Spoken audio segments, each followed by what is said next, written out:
වාහනේ ගාලා වටෙන් ඉබි වතුර දාලා හොඳට ආරක්ෂා කරපු තැන. ඒතර ඔය තියෙන මකර කට තියෙනවනේ මකර කටෙන් අවුරුදු දවස් 365ෙම වතුර එනවා. වතුර ඇවිල්ලා හරහට පීල්ලක් තිබ්බා. ඒ පීල්ලට වැටිලා ඔය පාත්තර දෙක පිරලා ඉතින්ලෙන් තමයි හදලා තියෙන්නේ. ඒතකොට ඔව් ඒක තමයි කියන්නේ මේ ඊට පස්සේ ඕකෙන් දැන් වතුර එන්නේ නැත්තේ උඩින් පුරාවිද්‍යාවකින් වහලා එහා පැත්තේ ටැංකි වලට ගහලා බට වලින් වලගෙන බිව්වේ වතුර. ඒ මුල් කාලේ ආවද? ඕකට ආපු වතුර තමයි. හේතුව ලොකු ළමයි වගේ ලොකු නඩාපුවම ඕක උඩ නැගලා වතුර ගන්නවා. එතකොට ওই පාත්‍ර දෙක විනාශ වෙනවා. ඒ විනාශය වල වැඩ වාසය කරන භික්ෂුන් වහන්සේලා භාවනාදී යෝගී භික්ෂුන් වහන්සේලා ඒතර එයාලා කරන්නේ භාවනා කරන එක. එයාලට එක්සර්සයිස් සරමව කරන්න අකපයි. ඒතර එයාලට එක තැන ඉන්නකොට එයාලට හැදෙන සෙම් වාපිත් වගේ රෝග. මේ රෝග නිවාරණය කරගන්න තමයි මේ ජනතාගරය කියන්නේ මේක හදලා තියෙන්නේ. මේ ජනතාගරය කියන්නේ මේ උඩින් මෙහෙම ෆ්ලැට් වහලේ වටෙන් සීල් ඔම් බිත්ති. එතකොට මේක ඇතුලේ තියෙන වාතය එළියට යන්නේ නැහැ. එළියේ තියෙන වාතය ඇතුලට එන්නේ නැහැ. එතකොට රෝගිය භික්ෂුන් වහන්සේලා ගෙන මෙතෙන්ට ගෙනල්ලා මේ කැලෙන් හොයාගත්තු ආයුර්වේද බෙහෙත් වර්ග ගෙනල්ලා අර තියෙන බෙහෙත් අඹරපු ගල්. හරි. ඔය මේවා ඔක්කොම බෙහෙත් අඹරපු ගල්. එතකොට අර මුල්ලේ තියෙනවා වතුර උණු කරපු ලිප්. හරි. ඒවැ ලිප් වලින් වතුර උණු කරලා මේකට දානවා බුළු නගින උණු වතුර.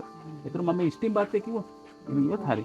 එතකොට අර මේ ගෙන බෙහෙත් වර්ග ගෙනල්ලා අර බෙහෙත් වලින් ගල් වලින් අඹරලා උන්වහන්සේගේ ඇඟේ ගල් වල මේකට උණු වතුර දාලා මේක ඇතුලේ විනාඩි 20ක් විතර සක්මන් කරනවා. ඒතර එයාලට මේ රස්නයට දාඩිය දාලා ඒ බෙහෙත් ඇඟට අරගෙනලා ලෙඩ රෝග නිවාරණය වෙනවා කියනවා. ඊට අමතරව රෝගී භික්ෂුන් වහන්සේලා ගෙනලා උණුදිය පැන්නාවල අප උපස්ථාන කරලා තියෙන මේක. මේකට කියනවා ජන්තාගරය කියලා. පැහැදිලිද නේද? ඔව්. ඒතකොට මේක තමයි අර තියෙන වතුර උණු කරපු ලිප්. ඕකෙන් තමයි වතුර උණු කරන්නේ. ඒතකොට අර අතනින් තියෙනවා අර නෑවුවට පස්සේ වැඩි වතුර යවන නල මාර්ගය තමයි අර තියෙන්නේ. එහා පැත්තෙන් බැලන්ස් තියෙනවා. එදා තිබිච්ච නලේ මාර්ගයම තාමත් අදටත් තියෙනවා. වතුර උණු කරලා මේකද අර ආයුර්වේද වෛද්‍යකමේ තියෙන මේ හුමාලයල්ල නෝන ඒ වගේ මේකත් විනිසාර තුමාගේ රජගහ නුවර. රජගහ නුවර කියන්නේ දැන් මේ ස්ථානය වල පේනවා සම්පූර්ණ කඳු වලින් වට වෙච්ච භූමියක්. ඉස්සර රජ කාලේ ආර්සා ඇතුව තමයි මේ සීල දේවල් මේ රජ භූමි හැදිලා තියෙන්නේ. අද වගේ නෙවෙයි. දැන් මේ යන ස්ථාන සෑම තැනකට එහෙම තමයි.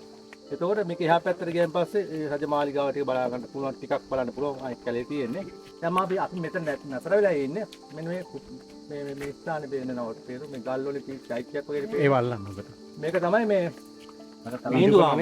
මිහිඳු හාමුදුරුවෝ වැඩ වාසය කරේ මෙන්න මේ රජගහ නුවර. මෙහි ඉඳලා වැඩ කරලා තමයි ඔය ලංකාපුරට යන්නේ. ඔය ඊට පස්සේ මෙහි තමයි ජීවත් වෙන්නේ. ඊට පස්සේ අපවත් වුණාන් පස්සේ කොටසක් මත සම්පත් කරලා ප්‍රධාන කොටස සම්පත් කරලා මේ චෛත්‍ය කරලා. අනිත් ස්වාමීන් වහන්සේලා පස්මාර්ථය දාන එහා පැත්තේ යන තියෙනවා. පොඩි පොඩි චෛත්‍ය වගේ තියෙනවනේ. ඒ පැත්තේ ඒක තියෙනවා. මේ සම්බන්ධව මේක ඇත්තද බොරුවද කියලා දැනගන්නත් එපා. ඒ සම්බන්ධව ලියවිච්ච සෙල්ලිපිය තමයි මේ තියෙන්නේ. මෙන්න මේ සෙල්ලිපිය තමයි විස්තර කරලා තියෙන්නේ. පුත් සෙල්ලිපිය කවුද? මේ පුරාවිද්‍යාවෙන් දෙන්නේ එයාලා අඩු වෙලා බේ බල්ලා. ඒක වැඩි හිතන්න එපා පුරාවිද්‍යාව. ඔය සෙල්ලිපිය විස්තරද මේකේ තියෙන්නේ? ඔය සෙල්ලිපිය කිත්තු පූර්ව අපේ කොටසක් තියෙන. මේක තමයි මේ සම්බන්ධ විස්තර දෙවිච්ච. මෙතන අපිට තියෙන්නේ. කිස්තු පූර්ව 2 1 කියලා තියෙන්නේ. කිත්තු පූර්ව. හරිනේ කොටස. කිත්තු පූර්ව.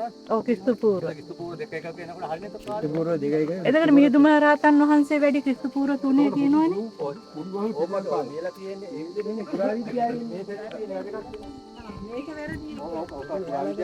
මේ පොතේ මේක එහෙම ලජ්ජිතී සරත්තුමා තමයි මේක හදලා තියෙන්නේ. මේ කියන ගාන. එයාත් මේක ප්‍රතිශාස් කරලා එකද රජවරු කීප දෙනෙක් මේක නැවත උත්තරියා කරලා තියෙනවා. මේ අකුර කියවන්න පුළුවන්. ඔය අකුර අපිට කියවන්න බෑ. හොයලා ගන්න ඕක තමයි මේ සම්බන්ධ විස්තර ලිපිච්ච සෙල්ලිපි තමයි මෙතන තියෙන්නේ. මෙතන ඉඳලා තමයි දිගටම දේවල් බලන්න යන්න තියෙන්නේ.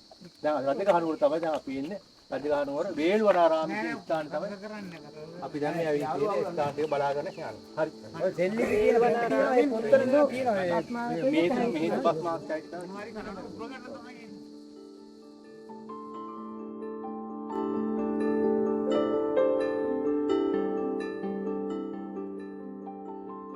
චෛත්‍ය විතර තියෙනවා 26ක්.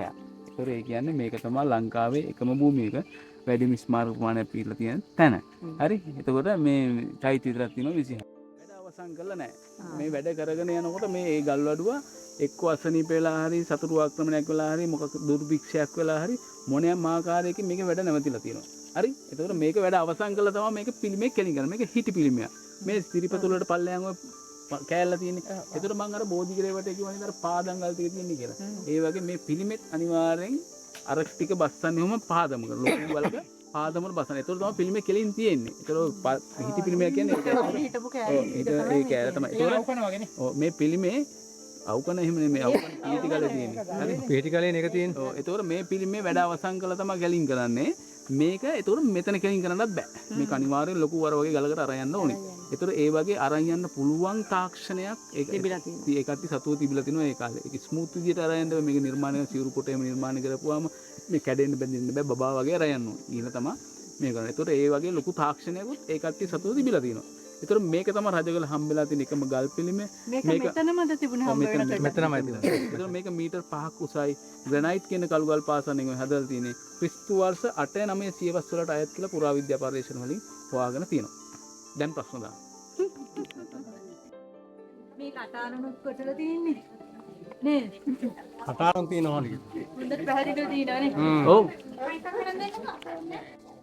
පාදම් ගල් ටික තියෙනවා. ඒ කියන්නේ අර අනුරාධපුරේ රන් වැට තියෙන ඒ වගේ මේක වටේ තිබිලා තියෙනවා ලී වලින් හදපු වැට. ඒ ලී බස්සලා තිබිච්ච පාදම් ගල් ටික තමයි තියෙන. ලී කාලයත් එක්ක විනාශ වෙලා ගිහිල්ලා බෝධින් වහන්සේ වැඩ ඉඳලා තියෙන රවුම තියෙන තැන බෝධින් වහන්සේට දාන වැඩි වතුර යන තමයි අර නල මාර්ගය හදලා තියෙන්නේ. ඒතකොට ඒ නල මාර්ගය එදා තිබිච්ච බටේ අදටත් තියෙනවා බලන්න පුළුවන්.